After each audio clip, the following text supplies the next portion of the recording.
Takže dobré odpoledne, vážené dámy, vážení pánové, milí studenti. I will switch to English now, so Richard can see that I'm not spreading any gossip. Yeah, so it's a pleasure here to have such a great speaker. A man who was first Czech machine in 1995, right? Castor Tokamak, located here, operated by Otis Svoboda as well.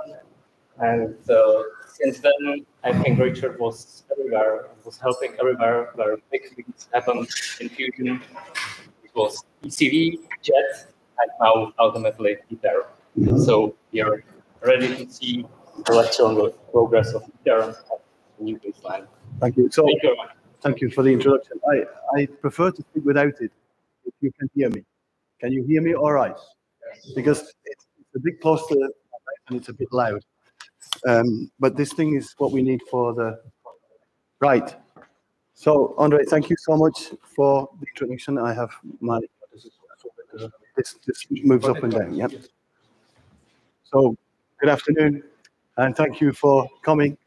This is going to be a bit interactive, so some of you may be asked questions.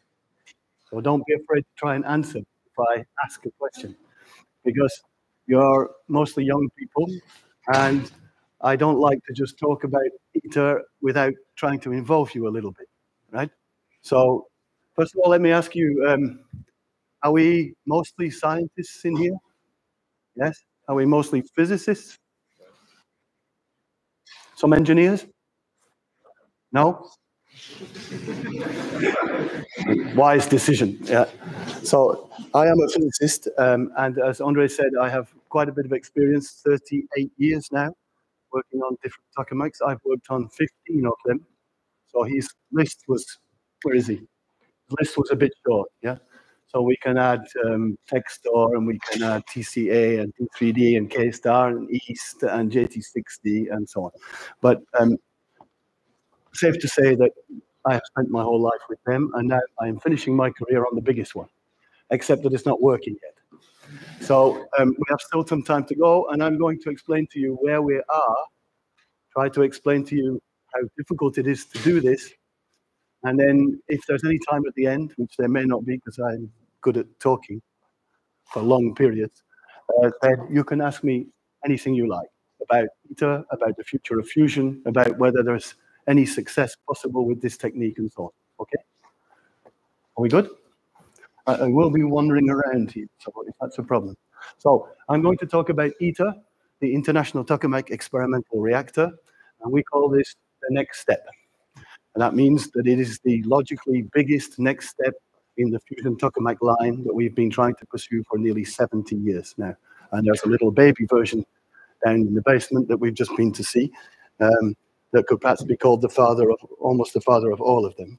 And this big one that you will see in the next hour or hour and a half is nothing more than this small one, but very big. Exactly the same physics principles, exactly the same guiding principles behind it. No difference whatsoever.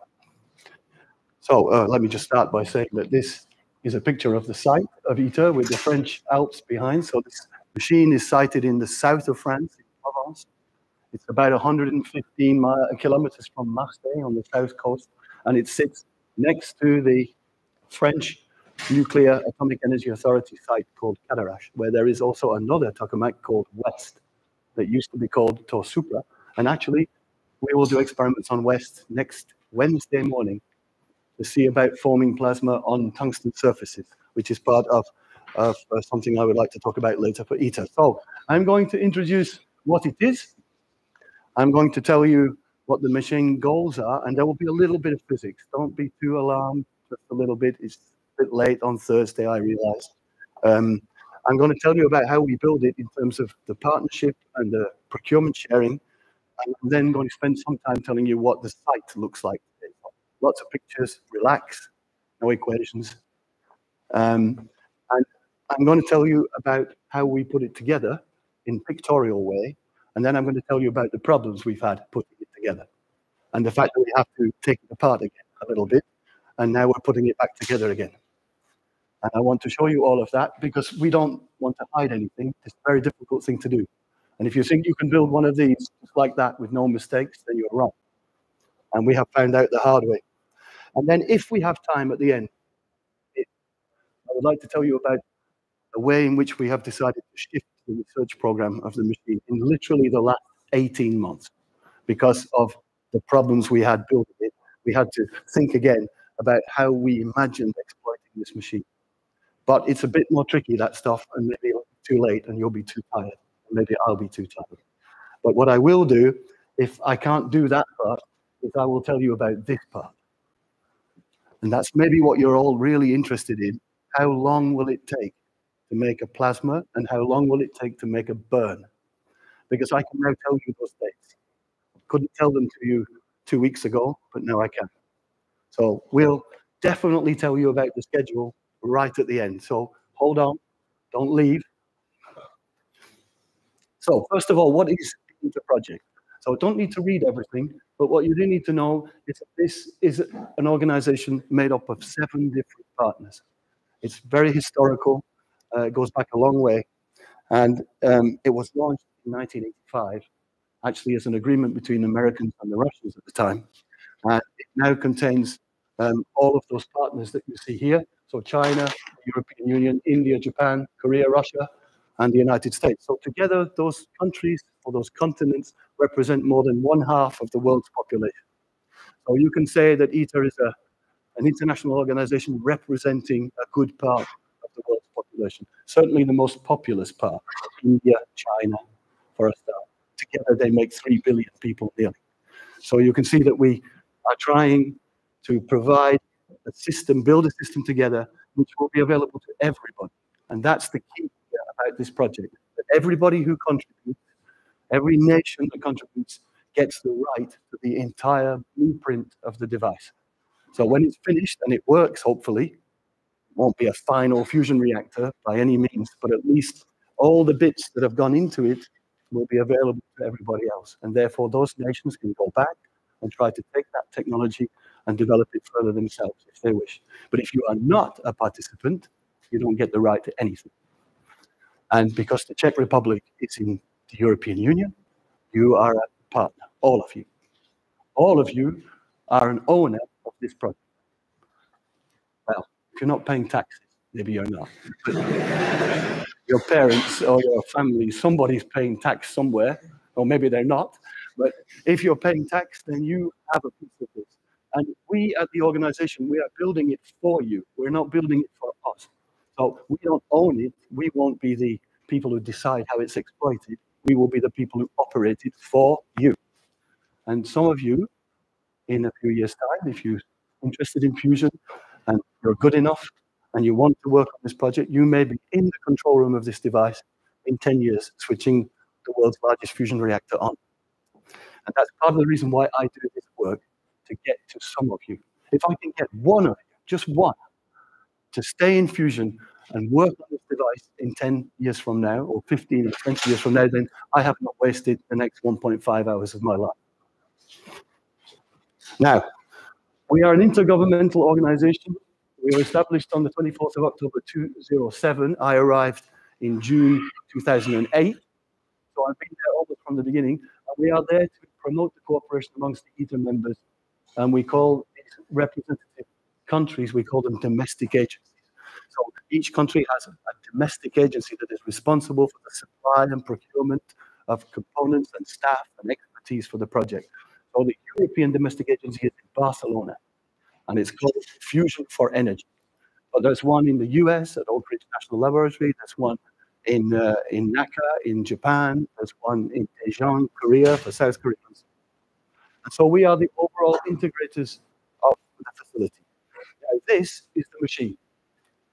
Hands up who knows what a tokamak is. Not bad, right. So I'm not speaking to a completely ignorant person, and I'm very glad about that because I don't have time to go into the details. But this is a big golem, basically, just like the one you have downstairs. It consists of a central solenoid running up here, inside here a vacuum vessel, so it's a donut, like a torus. And then around the vacuum vessel, you see big coils that are going around here. It's not very easy to see them. Those ones go around there. They create a toroidal field going around the donut. And then these big ones here, this one, and this one, and this one, and so on, they are running in the same direction as the donut, and they are producing a stabilizing force push back against the plasma.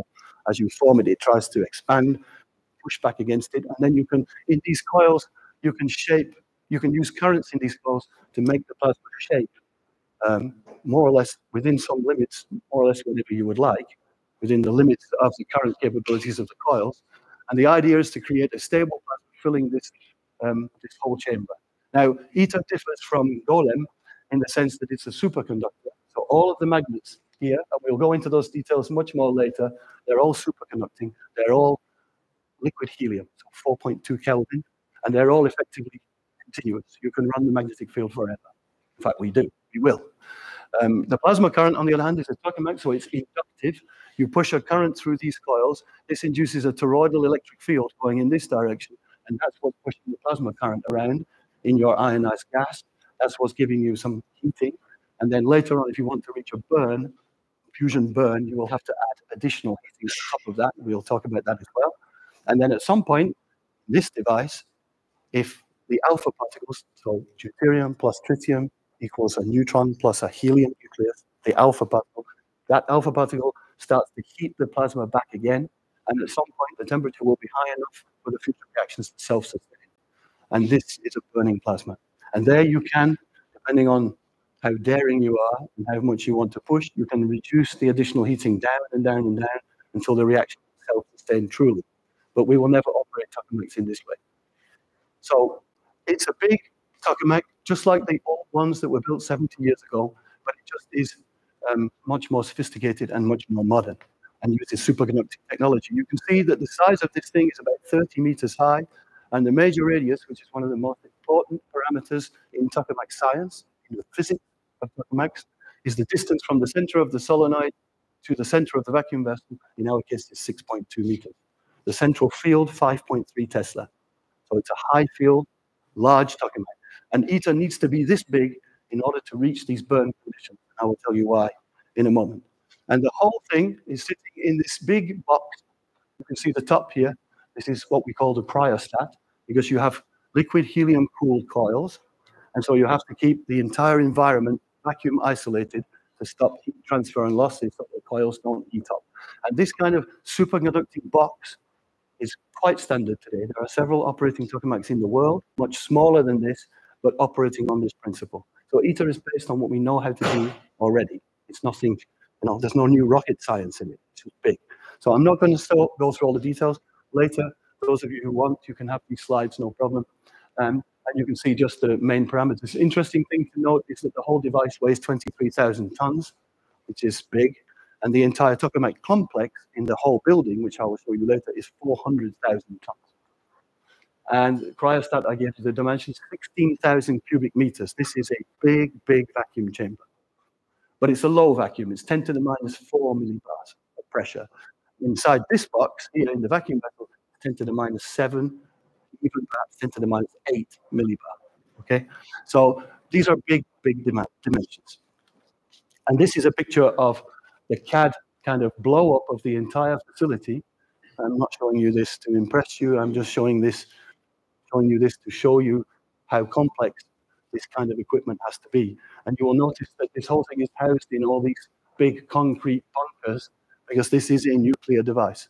This is going beyond the scale of today, where we have made a few DT reactions on the jet machine in the UK, just recently actually, and again 20 or more years ago. They are very small scale compared to what this will do. This will become very highly radioactive, and it is a nuclear facility. In France, this is what we call a registered nuclear facility. Therefore, it has to be registered in the French regulatory system. It has to have all the permits to operate, and getting those permits takes a long time. It's a gradual period, a gradual process over many years. You cannot just switch on DT fuel in here because you are subject to the rules of the French national regulator, which itself is completely independent of the French government, as it would be here in the Czech Republic if you built one of these two. I doubt that your nuclear regulator is regulated by the government. I hope it isn't. So just to show you how big these things are, we will get to the individual components one by one. So here's just a little bit of physics, sorry.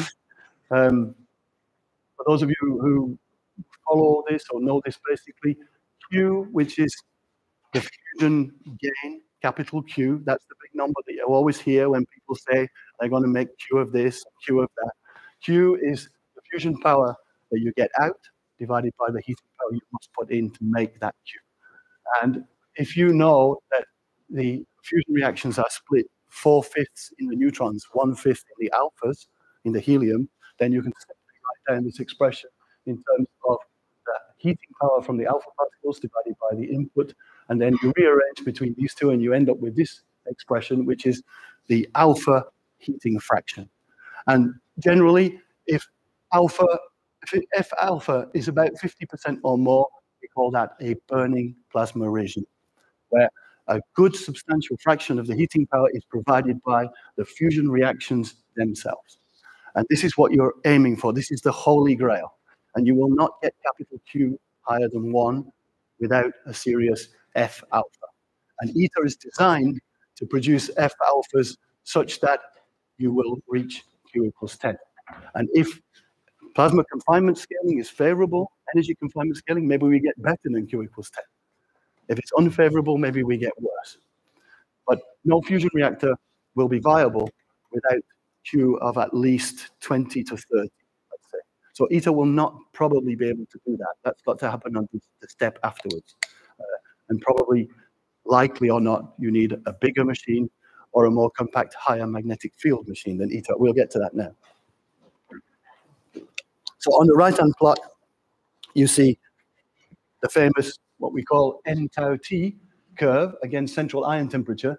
I'm not showing you this to impress you with a curve. I'm just showing you that if you use this metric, and this is a very famous metric derived by a guy called John Lawson in 1956. He was an engineer at the UK AEA, the UK Atomic Energy Authority, working in Harwell. This is where near the jet tokamak was. It's just closed. And he derived basically a fusion energy balance argument, very simple. Any of you could take that paper and follow it very simply. I'm sure you're even teaching it in your course. I hope you are. Yeah. And if you look at the N tau T product, you could simply say, well, where do I need to be to reach this Q equals 10? And you need to be around here. So the parameter needs to be somewhere around 30 or so. You need to be at central ion temperatures because of the fusion reaction cross sections of 10 to 20 keV. And you can see that from 1965 onwards, this figure is out of date. We are creeping up very fast on this, and ITER should creep us to where we need to be to demonstrate fusion power. Not necessarily as a viable way of generating electricity, but the possibility of getting high gain fusion. So our machine, ITER, is designed to a scale which should yield Q greater than or equal to 10, and crucially, should do it for hundreds of seconds, even thousands of seconds. We will see in a minute why that's important. I would like to highlight something for you there. So I will do that by adding, by putting on the projector this more sophisticated version of the Lawson plot that I just showed you. This is N tau T again, nothing different, against central ion temperature. But now our colleagues here, actually working in the US, a couple of years ago, put together this very beautiful plot, which shows you where every single fusion machine that they can access in terms of its performance, which is published, they have plotted N tau T. And this is an interesting plot because it allows us to decide who's telling the truth when you hear all this, fusion on the grid in 4 years. I will put 50 megawatts of fusion on the grid in 3 years. I will do this in 2 years. You can easily show from this plot that that isn't possible and that they must not be telling the truth. But let's get to that. So, same old plot, and you can see right up here that ITER is more or less where I had it on my previous plot, but now this is a more sophisticated version with all modern data. And now you can see, those of you who remember, that there was, not so long ago, an extremely important demonstration of net fusion gain on the NIF, National Ignition Facility, in Lawrence Livermore in California in the US. This is inertial fusion. This is take a small pellet of DT fuel, bombard it with laser beams from all sides, very sophisticated, very difficult, and get a very, very, very small burst of fusion power. for a very short time, but enough to get over this famous. So basically, the laser guys got there before the magnetic confinement guys, sadly. On the other hand, I don't see any, personally, I don't see any way this makes a fusion reactor.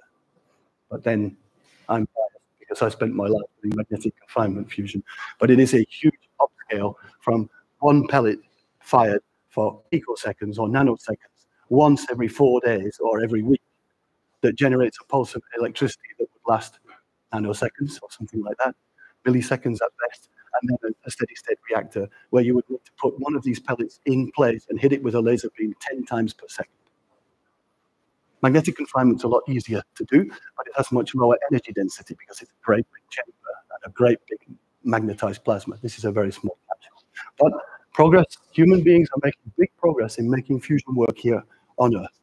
Now, this little ellipse down here, these are all what we call smaller, more esoteric devices. Often you will hear field reversed configuration as an option. So in which the magnetic configuration is such that you make your own internal magnetic fields by twisting field lines around and arranging currents in certain ways. It's very ingenious, but it's extremely hard to make fusion power because the reactivities, the fusion cross sections, are extremely high for the processes they want to use. Very low, difficult to achieve, and their plasma confinement is incredibly low in terms of normalized behavior compared to a tokamak. So they simply can't keep these plasmas together long enough to get into any kind of Lawson n-tau T regime that would make high Q, and they use fusion reactions which have very, very difficult cross sections. So deuterium, even a neutronic fusion, proton-boron fusion, which has 3 or 4 orders of magnitude more difficult to make fusion burn than in deuterium-tritium fuel. And these things are what you see often in the press. Oh, I've got my little FRC, I'm going to make some fusion power. I will make 50 megawatts on the grid by 2028. It's utter nonsense, and it will not happen. So people do things to make money, to get investors interested. They say a lot of things, but actually it's very straightforward to show that this just isn't going to happen anytime soon. So let them do their thing. Competition is healthy. There's a lot of interesting physics and very high tech goes into this stuff, but I don't think it's the way forward to making fusion power anytime soon. Now, the one thing that we are very interested in is our competitors at this company called CFS, Commonwealth Fusion Systems. This is a spin out of MIT, where they had for many years operated a series of tokamaks, including one very famous one. These are very good people.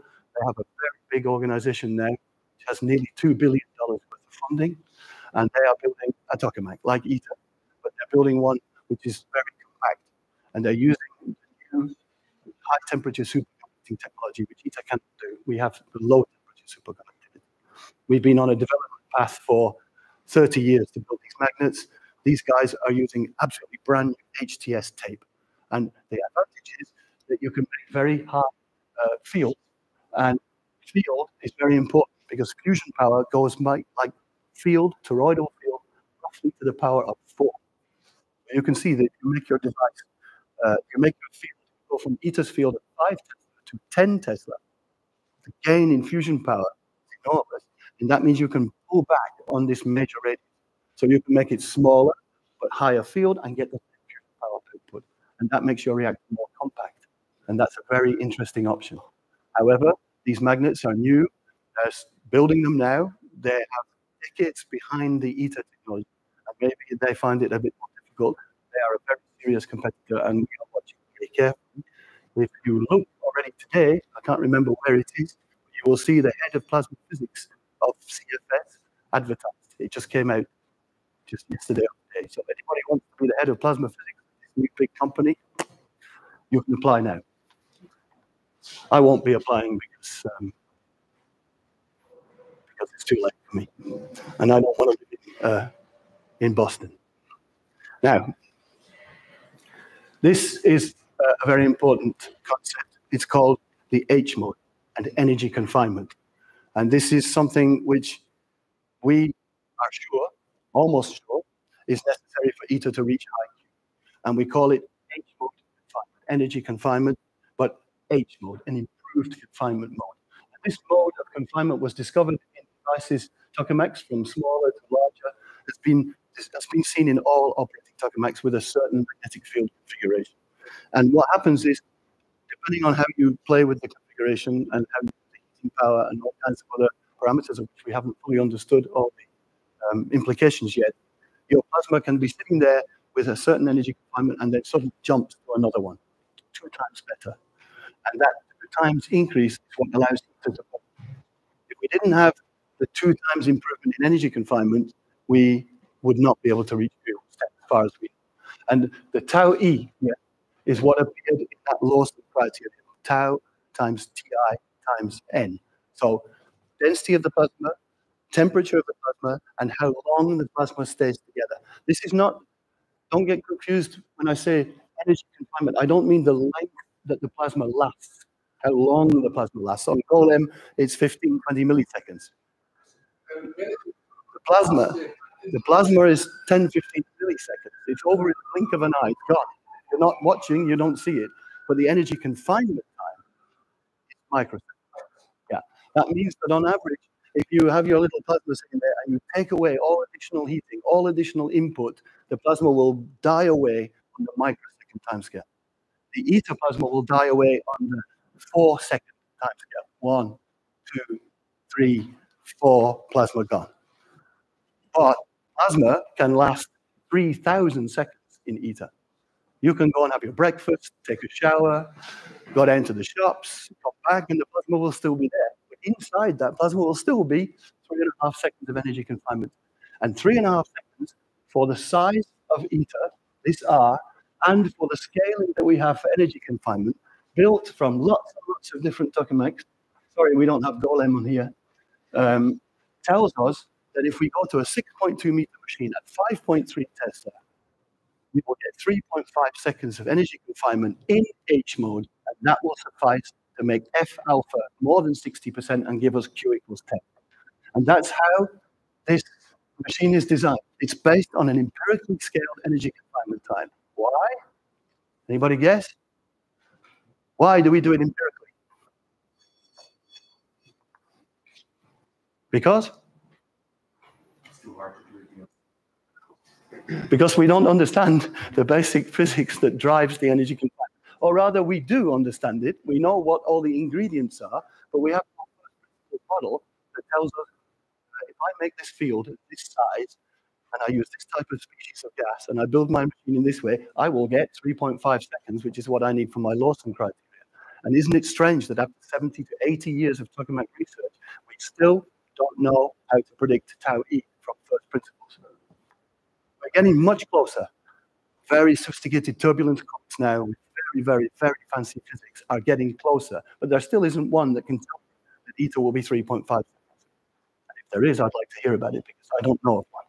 And therefore, we are building this machine, which I can tell you will cost more than 20 billion euros, without actually knowing how it makes 3.5 seconds of energy confinement.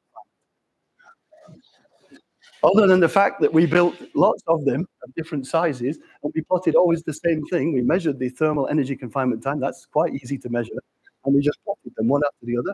And then we thought, right, what's important in a tokamak? Oh, look, power in, magnetic field, plasma current, major radius, elongation, aspect ratio. Let's scale it with all of those things. They're engineering parameters. Find the exponents, see if it's robust, and then go, ITER. I need 3.5 seconds. Let's build it this big. That's exactly how we did it. And I don't know any other way to do it. So I'm not telling you that we don't know what we're doing. I'm just saying that we don't really fully understand energy. But then when they built the first aeroplanes that took people off into the sky, they didn't really understand how they were working either, apart from very basic principles, which I would say we do understand. So here, just for your amusement, is a real scenario in ITER. Don't take into account any of the details. Don't worry. This is a cross-section of the machine. You can see these different coils, so the poloidal field coils, the central solenoid coils. But you don't see the toroidal coils because they're just confining coils. They don't change. They always have the same field. We grow the plasma current up to about 15 megaamperes in the baseline. We grow up to a stationary major radius position, and then this plasma just sits there for hundreds of seconds doing nothing else but sitting there. It's extremely boring. If you're doing a PhD in physics and you want to play around with your tokamak, you can't play with this one. It will do a certain number of things, and it will do them to try and achieve fusion gain. We will make hundreds and thousands of measurements all the time, but it is not an experiment in the way that Golem is an experiment, or that any of the tokamaks that are operating there are experiments. And so this thing will rise to 15 megaamps. It will sit there. You can see there's a dash, dash, dash here. So this is hundreds of seconds.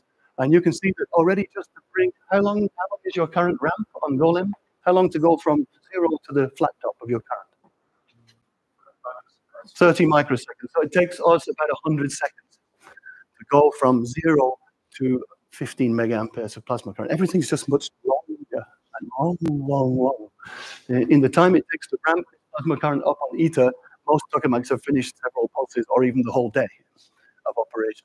But this is what happens when you go to a big scale. You need a tokamak that will sit there and burn and produce electricity 24 hours 7. You don't want to care about messing around with it and doing experiments. We need to get to the era of fusion electricity generation. And at some point, we have to stop playing and start engineering. And this is ITER, it's the first step towards that. So this is to tell you that we have simulated this in many years. This plot is the result of a very sophisticated scenario simulation code, including all of the electromagnetics and all of the plasma physics that produces this equilibrium in this chamber, holds it stable, and so on. Full control, fully magnetically controlled scenario with transport physics as best as we can do it in a way that allows us to produce a simulation that lasts hundreds of seconds. So we're not switching this thing on and hoping for the best. This machine has been simulated very much in detail before it was even built. And this is another way in which ITER differs, because it's so expensive and so difficult, and it takes so long that you really have to design to a very high level before you start. Smaller tokamaks, often you can do a tokamak design. I'm sure your lectures show you how you do that. You can sit down literally on a piece of paper and sketch out more or less what it takes to build a tokamak. And you'll get it pretty right. But if you really want to operate a nuclear one, you have to simulate very hard for a very long time. And we've been doing it for 15 years now, plus 10 years before the design concept was fully finished. So now, I told you that heating systems are necessary to get you to high power, to high fusion gain. And ITER, this is ITER sitting in the middle. I know it's difficult to get the scale, but ITER will be equipped with electron cyclotron heating, ion cyclotron heating, and what we call neutral beam injection. So we're going to heat the plasma by effectively injecting waves, microwaves or radio waves into the plasma. It's very standard in today's tokamak. And we're going to heat it by injecting very fast beams of neutral particles, like hydrogen in our case, sometimes deuterium. And then those particles will collide with the particles of the plasma, the ions of the plasma, and transfer their energy. So we're injecting MEV, 1 MeV beam. And with the RF, ion cyclotron, and the EC, the electron cyclotron, we will be adding something of the order of 40 to 60 megawatts of power. And with the beams, around 33 megawatts. And actually, this is now being completely changed again. We're looking at this again in the light of the new problems we had recently. We think we might be a little bit underpowered. Actually, we always knew we were underpowered, but now we're using the what we call the re-baseline. We're using it to try and persuade our funding partners to give us more megawatts, because we will need more to get where we need to go. But this is just to show you that these heating systems, these are the sizes of rather large houses. Yeah, you will see later. This is just not a box with a little chimney on the top. This is an enormous building. And everything on ITER is very large scale compared to smaller devices. So we also have a very sophisticated diagnostic set. And this is another thing that people don't really often appreciate. That you need to measure what's going on in this plasma. And when you have a big superconductor in a cryostat, you are very far away from this plasma. You cannot just, like in Golem, go with a little Langmuir probe stick, put it on a flange and stick it in this nuclear machine. You cannot. You have to be completely away, shielded. So because it's a cryostat, you have to put all your systems in very big port plugs that are then going all the way down from the cryostat into the vacuum vessel. And because everything is nuclear and everything is very strongly integrated, everybody has to share space. Everybody has to fit diagnostics into the same space, and you have to be prepared to share and partner. And if you're I don't know, building a diagnostic from Europe and somebody from China is building another one, and you're in the same port plug, then you have to make sure you talk about who's got the space and how do you do it. And this is what we do at the ITER organization. We are the integrators that tell people where they can put their system. But the bottom line is that once these systems are in and all the diagnostics are built, there will be no chance to change it. You cannot go, maybe that's not right. Because once it's in, you don't get it back out again. Not for a very long time. And so you have a very high level of quality assurance. You have to make sure that it's right when you put it in the first time, right? And this is another challenge because tokamak scientists are not very good generally at this kind of forward planning and integration, and you cannot make mistakes. I wanted to mention these coils. I will show them to you later in pictorial form. Anybody know what these are for? They're called error field correction coils. The clue is in the error field. Anybody like to hazard a guess? Don't be shy. Yeah, so tokamak has got lots of really big magnets, and the ITER's ones are really big. And it's not very easy to put them in exactly the place you would like to put them. So they're often tilted a bit or out of alignment. I mean, by millimeters, not by centimeters, but not perfect. And therefore, the confining magnetic field that you make with your colloidal field coils and your toroidal coils may not be absolutely perfect. And plasmas don't like perfection in their confining fields. They don't like to see that the field is not smooth everywhere. And if you're not careful and you make the error fields too large, the machine will start to disrupt. It will start to get MHD instability. And so what you do is you correct out those imperfections by using external coils that are applied, that are built around the machine. ITER has 6 at the bottom, 6 on the mid-plane, and 6 at the top. And every tokamak has these. Almost every tokamak uses them. Because if you don't have error field correction, you will not be able to make high confinement stable plasma. And because ITER is big, it doesn't mean it doesn't need them. It's just very difficult to build them for ITER. And these are superconducting coils also, and I will show you later. Now, one other thing that's important is tritium breeding. So those of you who looked into fusion power as a long-term source, you will know that tritium is the showstopper, right? There are 2 things that are the showstoppers in my book, materials and tritium. And anybody know how much tritium there is on Earth at any one time available to the public for purchase? Like to guess? I'm not hearing anything. 1 kilo. You're in the right order of magnitude, but a bit low still. Let's have another guess. Nearly. Another factor of 2, roughly. Somewhere between 20 and 25 kilos of tritium is available on the planet for commercial public use. It's very expensive. I don't know the actual cost now, but $10,000 per gram, something of that order. And it's made mostly in nuclear fission reactors. It's made in heavy water reactors. It's actually a byproduct, but the fission guys don't usually collect it very much. It's too difficult to process it, so they just let it go into the atmosphere. Anybody know how much tritium? I'll just check I don't have it on my slide. Anybody know how much tritium ITER will consume in its lifetime if it goes to the end of its life successfully?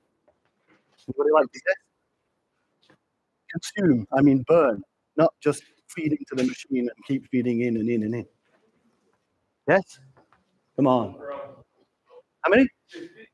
You're very close. About 17.5. So 25 available to humanity and 15, 17 we need. So you can see right away that ITER basically consumes almost all the tritium that we could probably buy, even if we wanted to. Now, there may be a lot of tritium in the military, but we don't have access to that. And heaven knows how many kilos of tritium there are stuck in various bomb factories, and I don't know what. It would be much better if they gave it to us, I have to say. But even if they gave it to us, and even supposing it was an order of magnitude more, it still is nowhere near enough to switch on more than a few of these. Now, you can go home at the weekend if you're bored and you've got nothing else to do, and I'll ask you this question. Imagine that you need to supply 20% of the world's electricity needs by 2100. 2100, we are 2024. 20% of the world's electricity needs by nuclear fusion power by 2100. I'm not asking for 40% or 50 or 60 or 80. I'm asking just for a pathetic 20% of the world's global electricity demand in 80 years from now. How many fusion reactors do you need on the ITER scale, say the next step up, which will generate around, let's say, 2,000 megawatts thermal, or 3 gigawatts thermal? Go home and calculate it. And then when you've calculated it, work out how much tritium that is. And first of all, when you calculate the number of fusion reactors you need, you'll realize how very difficult the challenge is for us to provide, through fusion power in 80 years, enough to supply 20% of the global demand as it will be in 21. And I'm not telling you this to discourage you, the opposite. Fusion is very important, but fusion doesn't answer climate change problems today at all. Because even if we could just build the one, and I won't tell you what the number is, I know what number I got, and maybe you can ask Andre or take for my email, and you can email me your answers, and I will award a prize to the person who gets it closest, according to my calculations. But I won't tell you the number, but the number is a lot more than one. I mean, a lot more than one. And to imagine that we can build something that you're about to see on the screen in a minute, you can build many examples of that, many examples, by 2100, and then produce 20% of the world's electricity demand in a routing way, I think is a little bit optimistic. Therefore, we are not here to provide an answer to the world's energy problem by fusion now. We are here to provide the long-term solution beyond this century, I believe.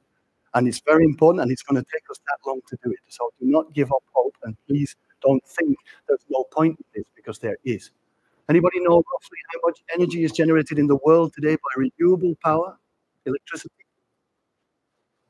Like to guess?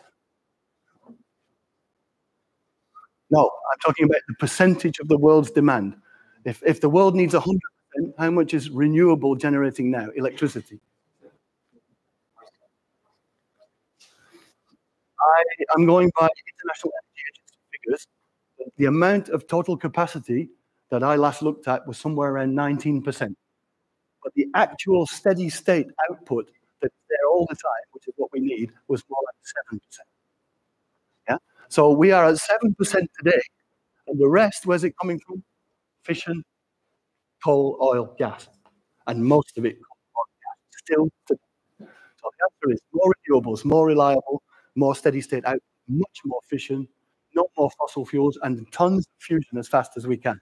But fast as we can is not. Okay, so ITER will test breeding technology. It won't be a breeder because we're not ready. It's too difficult. So we will test concepts of how it might be done that can then be pushed into the next reactor design. Okay, so it doesn't have the fluids, it doesn't have enough neutrons, and it doesn't have enough operation time to really be a tritium breeder. But every other reactor like ITER that switches on after ITER will have to breed because there isn't enough tritium. There isn't enough for this one. Never mind the next one and the one after that. So this is what people are thinking. The domestic agency partners of ITER, the Chinese is a good example, they are thinking, we're going to build a reactor soon and we're going to breed in it. We're not even going to think about testing breeding. We're going to have to breed, otherwise we don't have enough tritium on it. I won't do that one. Now, ITER construction sharing. ITER is an international project. It is made up of 7 partners, as we discussed. And as a result, it has a distribution of staffing. Now, this big piece of the cake here with the European stars on is obviously the largest piece. And the obvious reason is because this is in France. Therefore, the Europeans, you, most of you, me, we are naturally drawn to the project because it's in France. It's not in Czech Republic, but it's not exactly in China or in Japan. So it's easier to move there. But you see that we have a reasonably healthy set of partners from the staff from the other members of the organization. And what's unique about ITER is that every single country supplies a certain bit of the machine. And that was all agreed back in 2007 when the ITER agreement was signed. So, I don't know, the Japanese colleagues, the Japanese domestic agency says, I will give you 9 of the toroidal fuel coils. And the Europeans say, I will give you 8. And somebody said, I will give you a piece of the vacuum vessel. And I will give you a piece of this. The idea is to spread the procurement around as many different countries as possible, so everybody develops the expertise. And the spreading should also be in the staff. But you can see that EU contributes 5/11, staff, the other domestic agencies 1/11, but that is not reflected in the amount of staff in each nationality. And that's simply because it's hard to persuade Chinese people to come to live in France, or South Korean people, or Americans, or whatever. It's natural that Europeans would come first. And in this 64.6, as it was in December last year, something like half of those will be French. Now, this is just to show you without any details that, as I told you, every single piece of the machine is built by different partners. So the flags tell you for the major components who is building what in ITER. And a lot of these components are with us. They are here in France. This is no longer a paper machine. This is not a virtual project. This is the reality. So I'm going to tell you now about the site. So now you can relax. No more. I won't ask you any more questions. No more physics. I'll tell you about what we are doing in terms of building. So what did it look like first? Well, this was in 2007, January. So it was just a big green field. There was nothing there. And I arrived 6 months after this.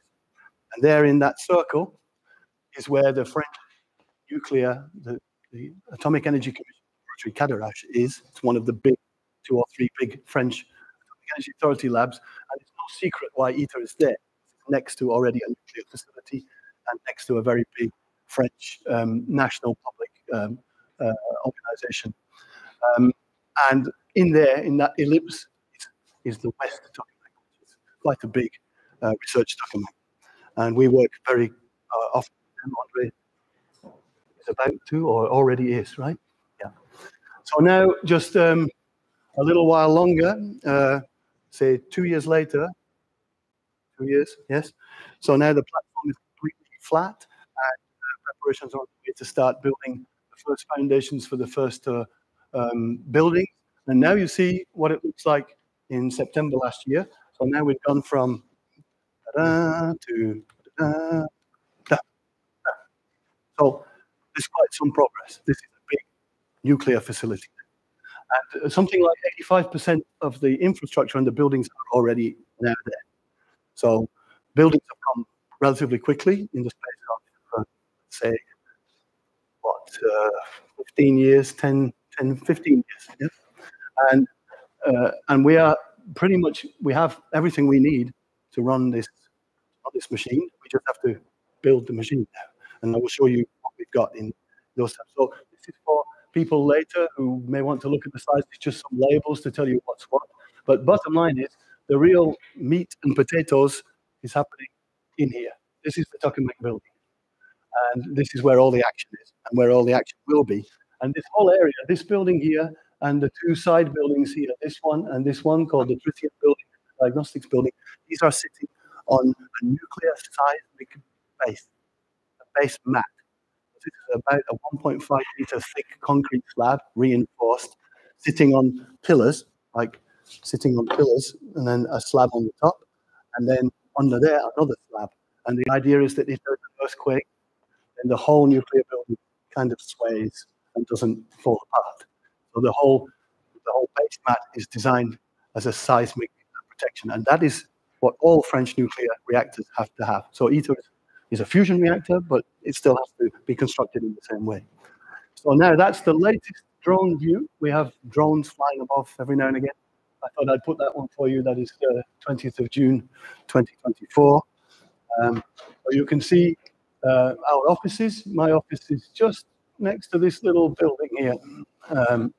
I'm looking that way towards the French Alps, so I don't have the construction view, but that's fine. I prefer the Alps. It's quieter on my side.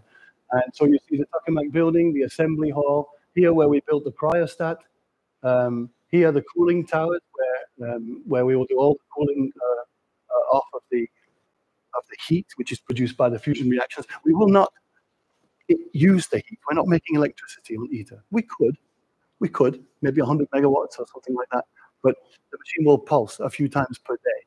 It's not much use providing a few tens of megawatts a few times a day. That's It's not really very helpful. In actual fact, we will probably consume a lot more than we produce, but we didn't design the plant to make electricity. We designed the plant to prove that fusion can make electricity. And then after that, you simply upscale. And turbine generators and all that stuff is pretty standard technology. You see even here, the 400 kilovolt switchyard, where all the power comes in from the French grid. And all of this stuff, all the pulse power network, the steady state network, it's all standard technology. There's nothing new. Here, neutral beam injection building, where the NBI will come. Here, the magnet power supply buildings. Here, the cryostat building. Here, where we built the portable fuel coils, or most of them. And right there in that little, it looks a bit like a spaceship, at the top of the cryostat. Already built, already assembled, already ready, but we can't put it on because we haven't got the tokamak in the cryostat yet. But we have the top of it, so we could close it if we had something to close it on. And here, in there, that little disc you see, that's the upper cylinder of the cryostat. So we've got the top, the upper cylinder, the lower cylinder is in, the bottom is in. We can't put the top two bits on because we haven't finished building the tokamak. So lots of components will be sitting there for a few years now, waiting to be used. And this is why they're in these protective coatings, hermetically sealed, to make sure they don't rust for the next number of years. I will tell you how many years at the end if you want to stay and wait. So we have a very big cryo plant.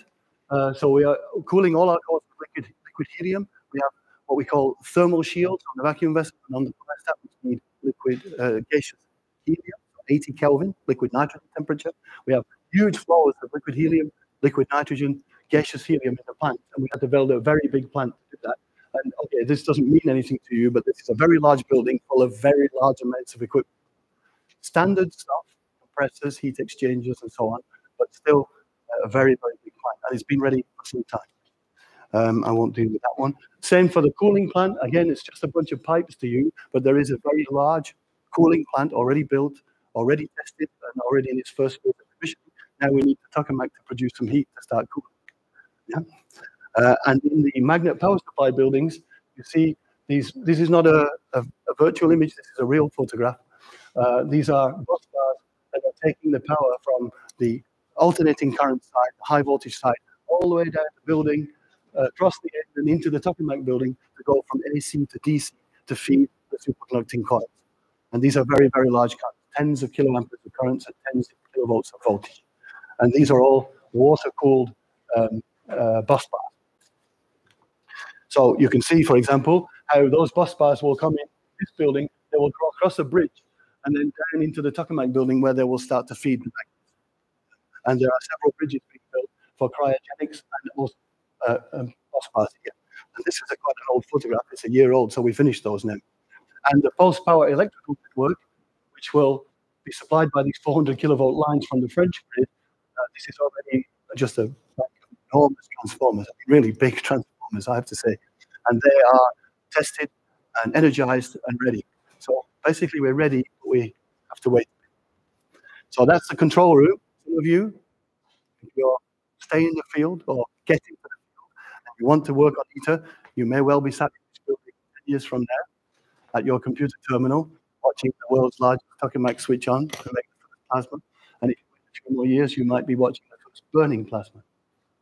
Imagine that in the control room to see the first truly burning plasma.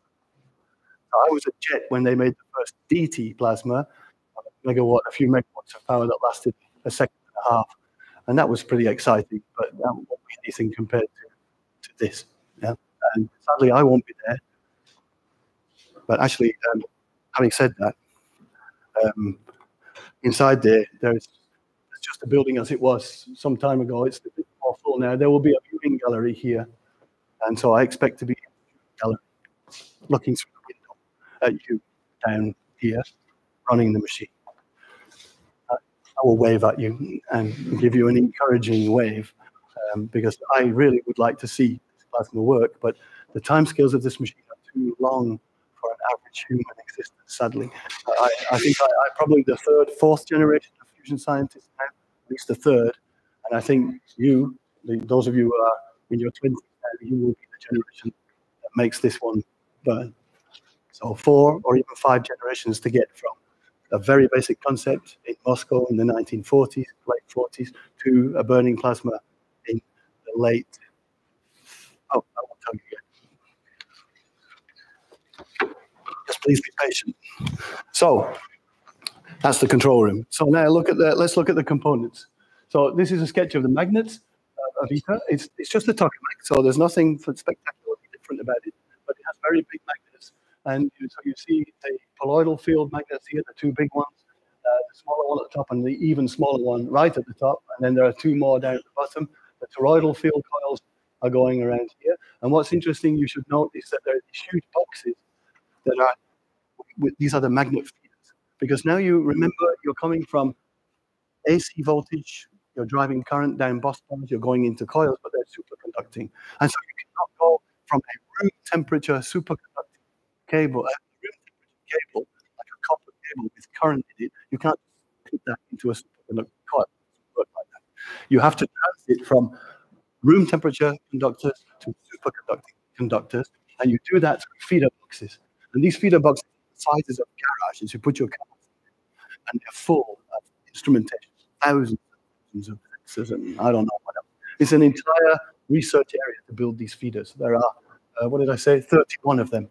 And these all have to be placed outside, accessible, outside the power shield here. But then all these pipes that take you from room temperature gradually to superconducting, they're all captive. Once that machine goes radioactive, you don't access these things anymore.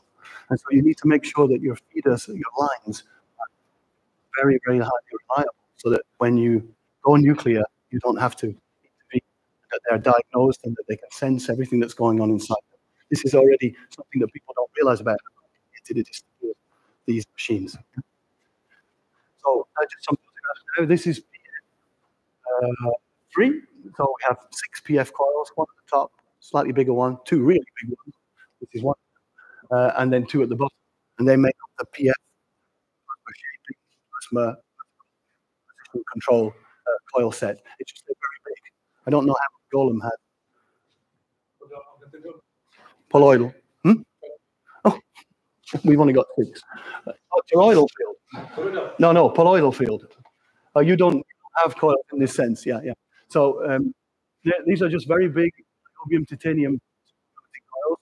They had to be built on site because you cannot build one of these in Spain and transfer it to ITER because you can't put it on the road. It's too big. So these coils were all wound on site, and that's taken place in the last 10, 11 years. That was a truly astounding feat of technology, and it's all finished. If you come now to visit the site, you will not even see the winding facilities. They've all gone. But I watched it all from building the first brick of the building to the entire fabrication of the coils. And now you can see that we're actually finishing them and they're going into storage because we can't use them. We haven't finished the tokamak, so we can't put the coils. So we have to just put them in a way. And this is not just your old, second-hand car that sits in a garage for 10 years. It's the world's largest titanium superconducting coil ever built. And it's just in a wrapper in a building now for a few years. And this is, the way it is. The toroidal field coils, this is I love this photograph, but it's very difficult to get the scale because you can't see a person on anything to give you scale. But these are huge toroidal field coils. We have 18 of them on ITER, and we have 19 now on site, whereas one's there. So we have, as you can see up there, we have from the EU and 9 from Japan. So the procurement sharing was EU, Japan, and then in between other countries were used casings and so on. It's a very long process. But actually, interestingly enough, when we started, everybody said, you will never build these magnets. They're too hard. You will always be late with the magnets.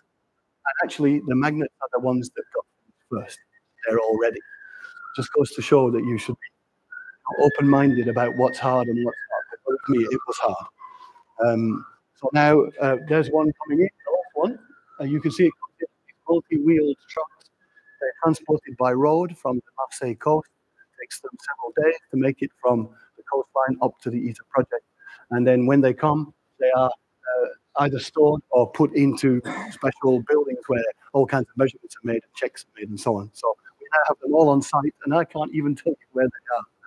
The site is very big. I have no idea where they all are. I know where some of them are, but not all of them. So presumably we found some space. So now the central solenoid, remember the one that runs right up on the middle? This is the one that drives the ohmic current that induces the toroidal electric field. This one's very big on ITER with some very, very impressive tie rods. It's made of 6 individual modules, and these are built by General Atomics in the United States. And these modules are more or less almost all on site. We have 3 in the stack already, with a 4th one just arrived and 2 more by the middle of next year. And you can see the 3rd module being added to the stack now. So again, I'm not an expert. I can't even begin to tell you how complicated it is inside that stack. But there's pipes everywhere, and cables and helium, and I don't know what. It's very complicated. And this one is the real heartbeat of the machine. Without this central solenoid, you don't make fusion plasmas. And it has to be very reliable, because once it's radioactive, it's very, very difficult to repair it and get it out. So you remember I told you about those error field correction coils, the ones that null out the imperfections in the field? Well, here's one being placed already at the bottom of the tokamak bit. And you can see the picture of the coils here. So it's one of these down here. And of course, when you're building the tokamak, you have to put the bottom bits in first, because then you keep building on top. And these coils will never be accessible again once they're in and the whole machine is assembled on top. So already we are at the stage, you can see in here, we have a tokamak pit being filled with stuff. We just haven't got all the stuff yet. I'm going to show you how that's done in a minute. There's the cryostat. Remember I told you the one that looks like the spaceship? Yeah, that's the lid, the top bit. That's already in its protective covers outside the building, waiting. Yeah, it's all ready.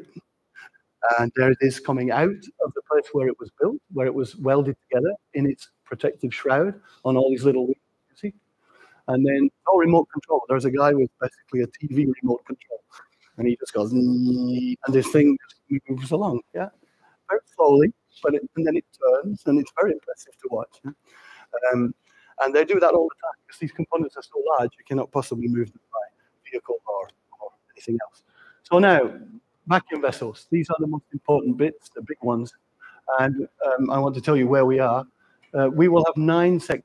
ITER is made of 9 vacuum vessel sectors. Each sector carries 2 toroidal field coils. So you get 9 together to make your coils. And the procurement sharing is 9 sectors from Korea, in total, 4 from Korea, 5 from the EU. And actually, we have 6, 7, and 8 from Korea at I/O, and we have sector 1 from Korea, already completed and already just arrived in France, almost literally as I speak. And in EU is a little bit slower. EU has managed to produce almost all 5 of its sectors, but they're all in varying degrees. And sector 5 has been finished there with a little celebration from all the people who helped to build it. And I can tell you that the sector 5 arrives tomorrow at the ITER site. So you can see here, if you look, this is sector 5 on a barge. You see, the vacuum vessels in ITER, they have their own house. Yeah, this is a little house, and quite a big house, actually, I have to say. And so what happens is that they will come from, in this case, from Italy. They come in by the sea to the Fosse-sur-Mer port in Marseille, and then they are transported across the inland sea, which is called the Étang de Berre, which takes them from the port across the inland sea to the first roads, and then they will make their way to ITER. So this thing is en route now. Tonight, they are closing parts of the motorway between Marseille and Aix, in fact, the part nearest ITER, and this thing is making its way slowly every night a few kilometers, and it will arrive tomorrow on the ITER site. And this one is the Korean sector, number 1, actually coming off the ship from Korea in the port of Fosse-sur-Mer. So this one hasn't made it on the barge yet, but it will be soon. And of course, these sectors are very large, so it's hard also for us to find places to. If you imagine the assembly sequence of a machine like this, you get a sector, you put toroidal field coils on it, you put it in the pit. You get a sector, you put toroidal field coils, you put it in the pit. You get a sector, you put toroidal fields, you put it in the pit. And then you put them in one after the other, welded together, and tokamak is ready. Except that they all come at the same time, and there is all kinds of delays. suddenly you have to find a place to put everything, and that's sometimes quite challenging. So I'm going to tell you how we got things together just quickly in the last few years, in order to tell you what we're about to do in terms of the problems that we've had. So I'm looking here in this photograph. This is now, take yourself back to May 2020. We are looking down from the top into the tokamak pit. This is the central part of the bioshield, and this is where the machine will be built. You see down here these little discs. These are the seismic bearings on which the cryostat base will sit. And the cryostat base is what transfers the mass, weight, the reactive force of the tokamak through to the ground. Okay?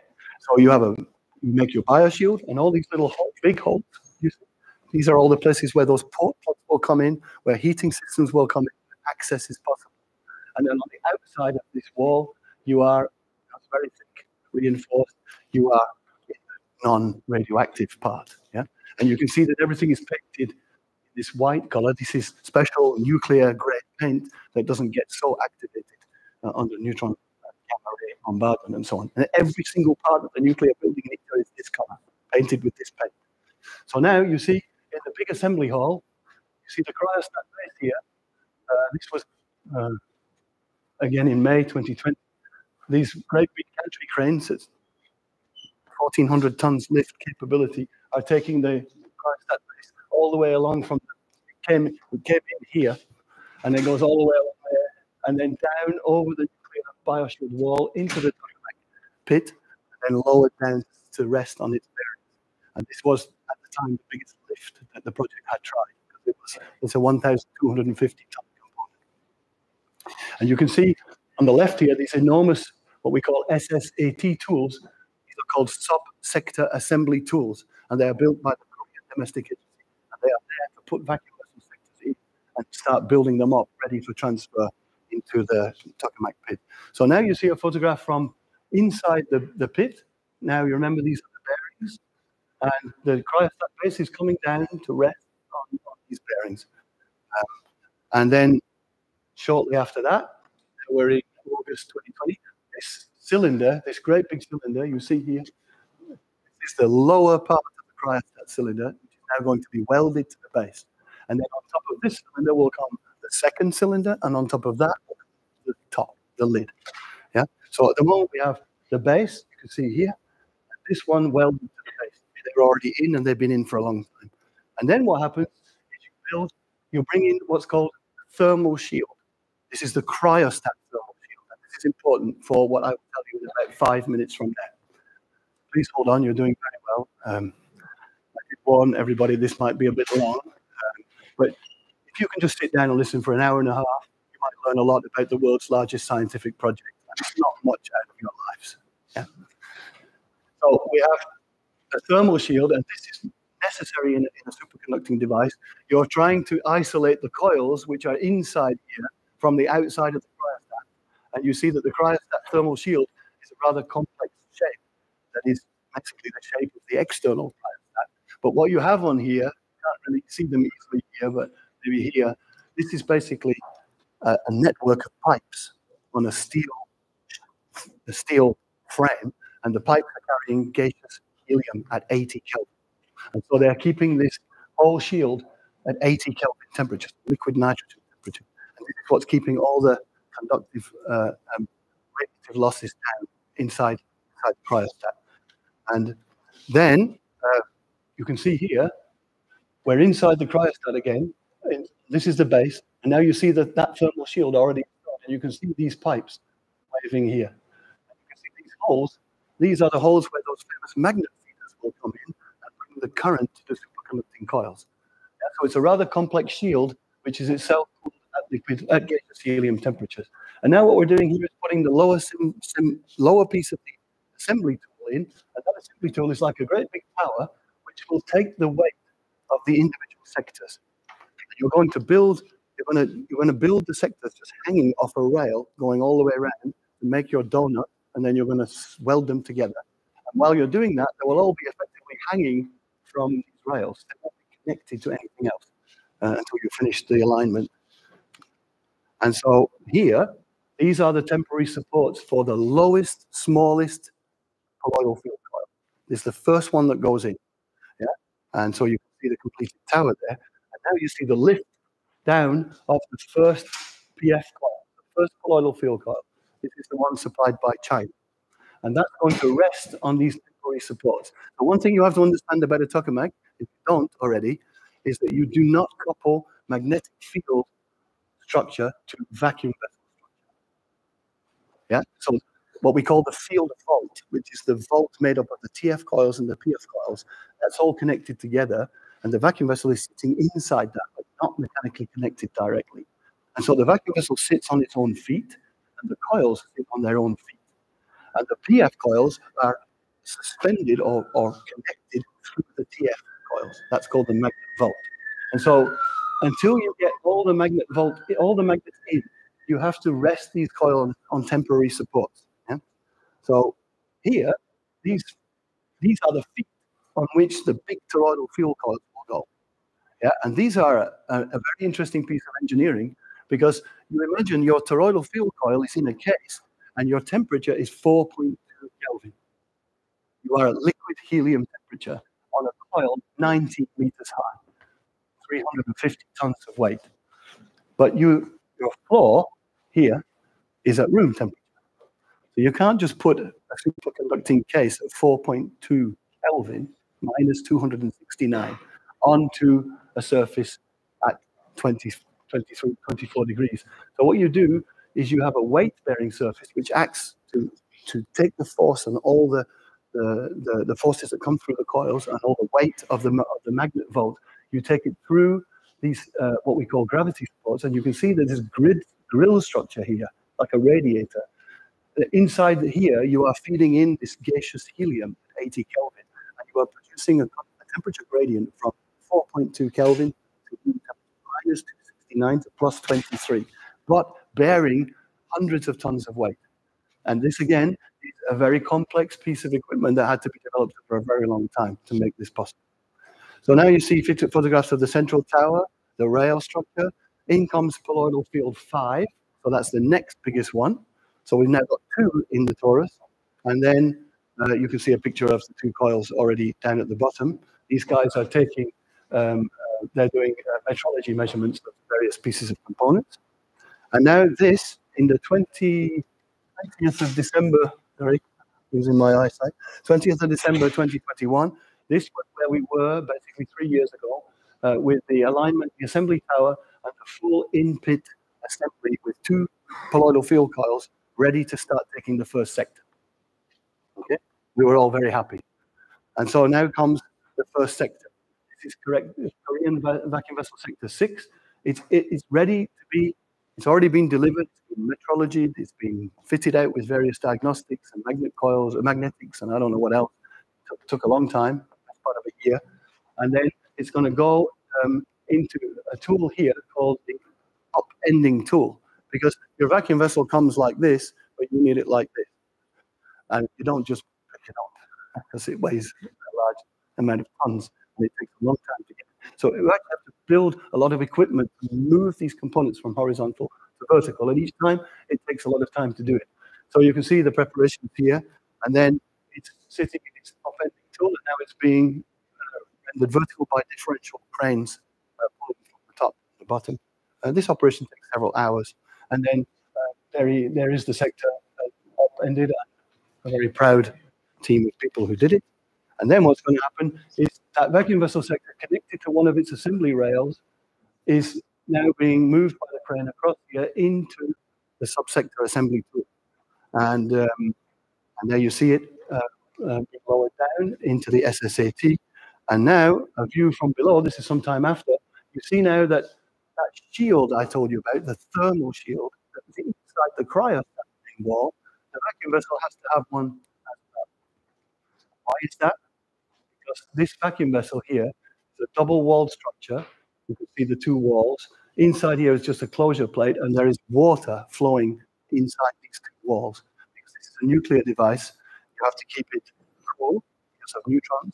There is a blanket in front to shield the neutrons, but still it needs to be kept cool. And you want the vacuum vessel to be at an operating temperature. Vacuum vessels like to be hot because that promotes gassing and cleanliness of the vacuum. So this vacuum vessel heater will be permanently operating with 100 degrees C water flowing between all the walls. And now, just on the outside here, just on the other side of the shield, what do we have? We have a toroidal field coil at minus 269 degrees C. So we have 100 degrees C water, cool, water heating, and then a few centimeters to the right, minus 269. So you can't do that. Because toroidal field coils won't stay superconducting. So you put a shield in between, and this again, you can see all the pipes. This thing is cooled with this famous gaseous helium at 80 Kelvin. And that's how you make the temperature gradient from very hot to very, very cold. So now you have the vacuum vessel in place with all the shields, and now you take a toroidal field coil, you mount it on one of the arms of this, and you literally swing it round so that it is now sitting around the sector. And then on the other side, there's another one. Then this one swings that way.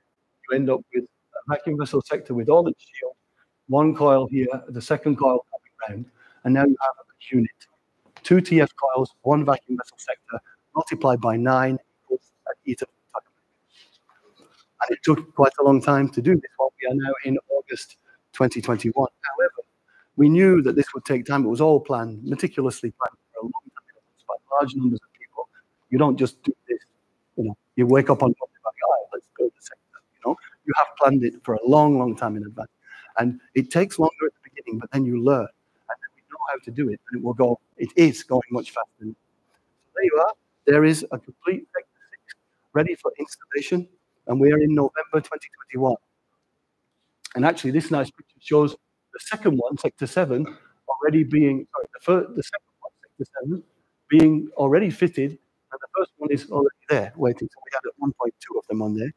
And then we decided to try and put one of them in. Sector 6 with all its coils, its shields, and everything being lifted up, ready to be installed. And you can see it here, there. It's come out of the SSAT tool, it's gone this way, and it's been turned.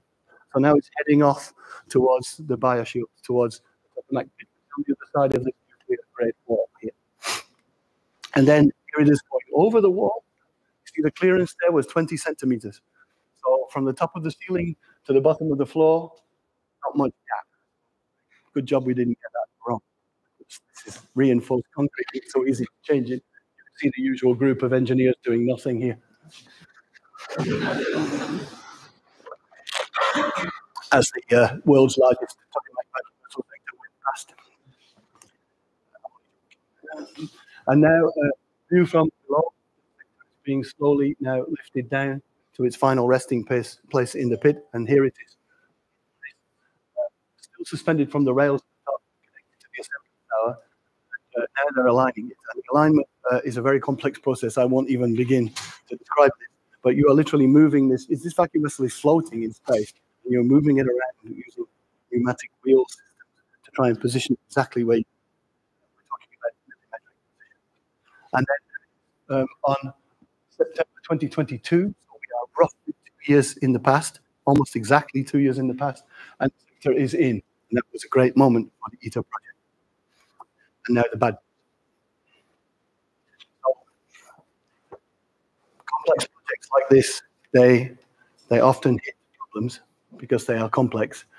And it wasn't not long after we made this first demonstration of full sector assembly that we realized that there were some things that were not right and they needed to be fixed. So I'm going to give it to you in words. So we have dimensional non-conformities in the vacuum vessel field joints. I will explain all this to you in just a few minutes if you're patient. These non-conformities have turned out to be too large to be tolerable. We cannot compensate for them in the standard assembly process, so we have to correct them. And we have found what is called chloride stress corrosion cracking, SCC, stress corrosion cracking, on some of these pipes that I mentioned that carry this gaseous helium on these thermal shields. I'll explain in a minute. So these are major issues that stopped us from continuing our assembly. And we have published them. They are publicly available. You could look at these 2 links in the newsline if you wish. There's nothing hidden here. This is a public funded project. We're not going to say that we have a major problem when we don't, because, sorry, we're not going to say we don't have a problem if we do, because at some point you will go back to your funding partners and you'll ask them for more time, more money to correct.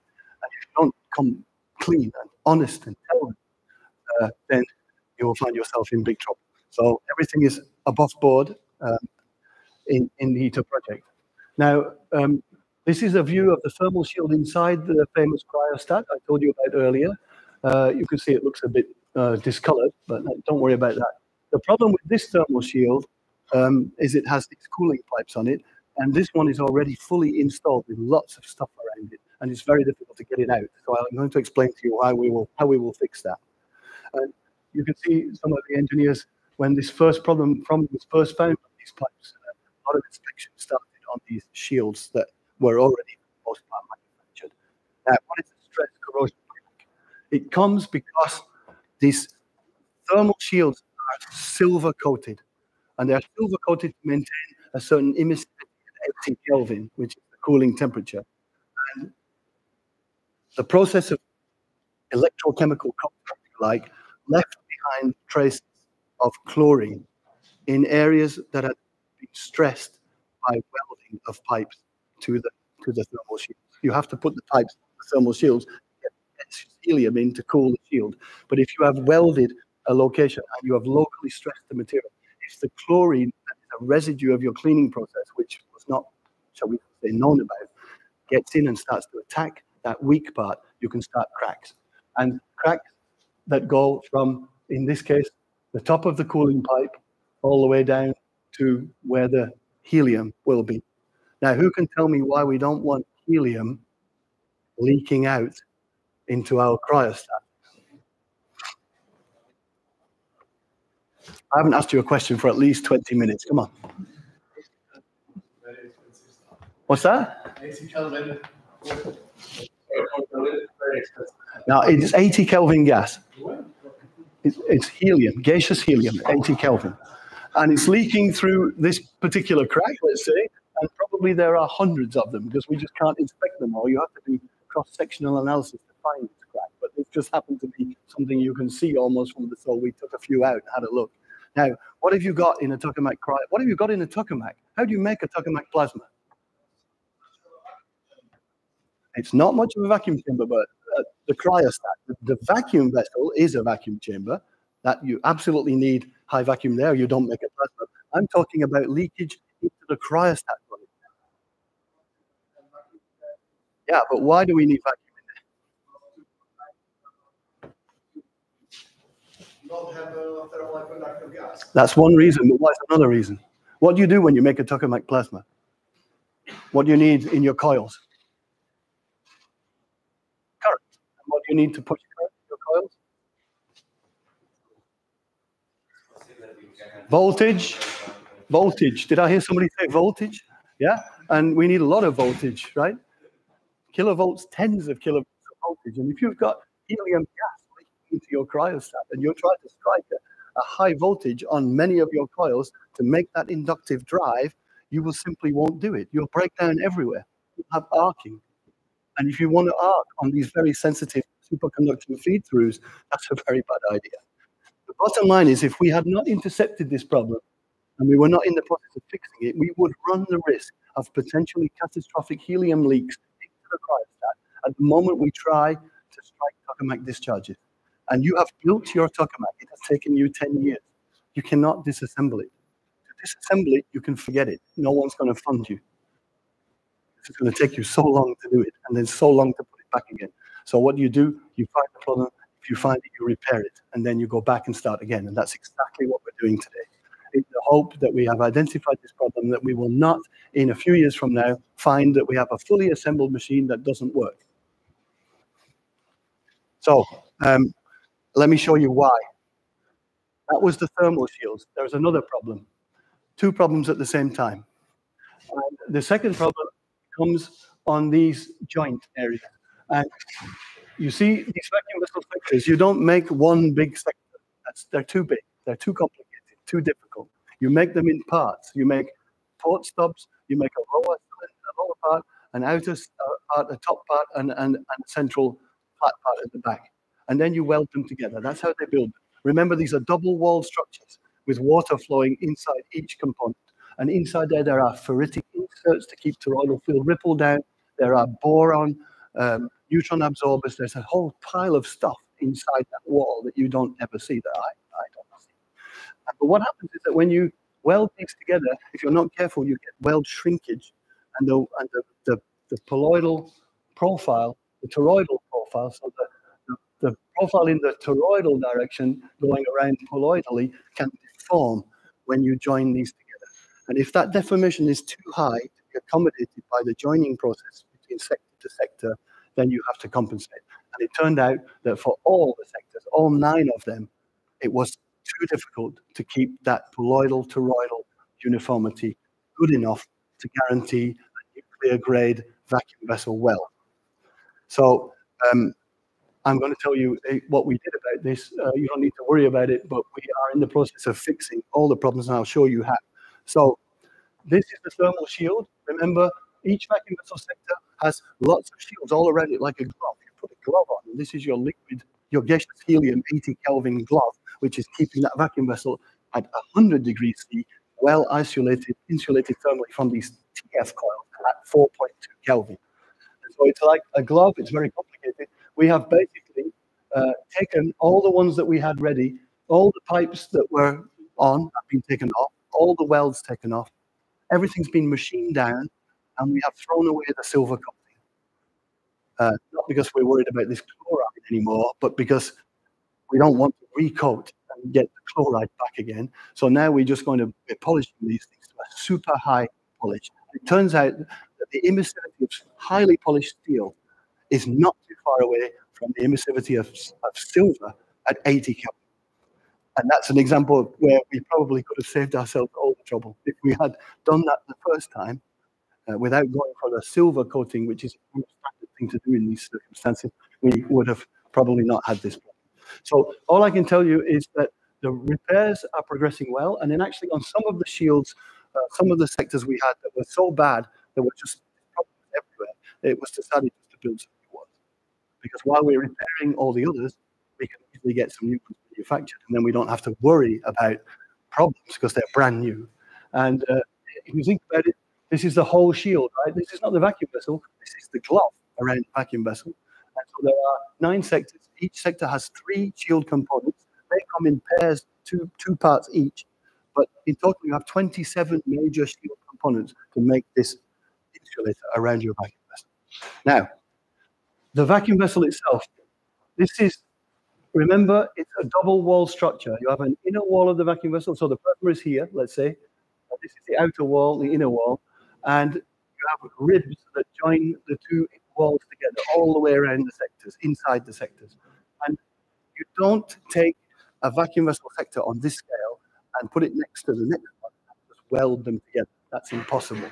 You cannot have the precision to make any kind of weld like that. What you do is you put what's called a splice plate in between. And so you're welding the left-hand sector to this side of the splice plate and the right-hand sector to this side of the splice plate. And so you end up with joints in between that you weld the 2 sectors together on. And these splice plates are all custom made. So when you get your vacuum vessel sector, you do metrology, you find out what the gaps are, what the alignment looks like, how big do I need to make my plates, and then you weld.